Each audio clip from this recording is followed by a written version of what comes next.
তিন শ্রেণীর ব্যক্তির বিরুদ্ধে আল্লাহ বলেন আমি নিজেই কিয়ামতের দিন মামলা দায়ের করব।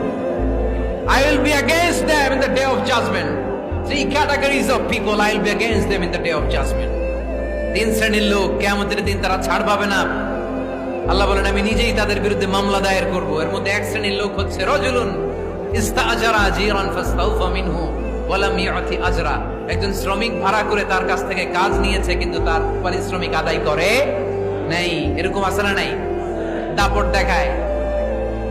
দেখায় ইউনিভার্সিটির ক্যান্টিন গুলোতে, ইউনিভার্সিটির ক্যান্টিনে যে খায় মাগার বিল দেয় না, এরকম টাকায় দাসরা নাই। চায়ের দোকানে চা খায় পরে দিমো বিল দেয় না, আছে না নাই?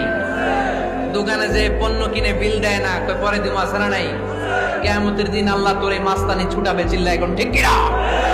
আনা খাসমুহুম, আমি নিজেই তাদের বিরুদ্ধে মামলা দায়ের করব। কথাটা কার? এজন্য বিশ্বনবী বললেন খবরদার, মেহনতি মানুষ, খেটে খাওয়া মানুষ, এদের দোয়া কবুল হয়ে যায়।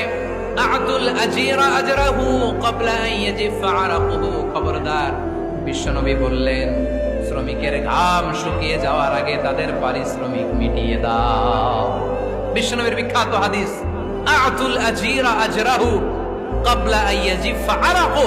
শ্রমিকের ঘাম মাটিতে লাগার আগে, শুকিয়ে যাওয়ার আগে তাদের পারিশ্রমিক মিটিয়ে দাও। কেননা তারা যদি বদদোয়া করে তোমার জীবনকে জাহান্নাম বানিয়ে দিবে কে?